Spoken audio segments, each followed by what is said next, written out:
ভাই এটা আমার দায়িত্ব না, পাবলিকের দায়িত্ব। হ্যাঁ পাবলিকের দায়িত্ব। হ্যাঁ জমা দিব, আমরা বেঁচে খাবো। হ্যাঁ এটা দায়িত্ব। কি দেখলেন, কি বলেন? কেন 80 টাকা কেজি আলু, চাল হচ্ছে 100 টাকা কেজি। ওই তো এটা খাইতে নিয়ে তো বাড়াইছে, 80 টাকা না বাড়াইছে। আমরা মনে কষ্ট হয়নি ভাই, এই কষ্টের জন্য এটি করতেছি ভাই। আমরা খাইতে পারি না ভাত চাল, কিছু খাইতে পারি না, সব জিনিসের দাম। বাড়ি নাই ঘর না, বাড়ি ঘর চলে যাচ্ছে, বিল্ডিং করতে দেয়, এই বিল্ডিং পাবলিকের টাকা বিল্ডিং করছে না ভাই, এটা আমার দায়িত্ব না, পাবলিকের দায়িত্ব। হ্যাঁ পাবলিকের দায়িত্ব। হ্যাঁ জমা দিব, আমরা বেঁচে খাবো।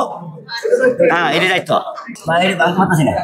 কি বলেন? এটা ভাঙতে পারতাছি না ভাই, ভাই ভাঙছি, এটা ভাঙার হিসেবে লেগা। কেন ভাঙলেন? ভাই জনগণের জিনিস, জনগণের জিনিস জনগণ নিব। পাবলিক টাকা তো বাড়ি ঘর করছে ভাই, ঠিক আছে, পাবলিক নিতেছে।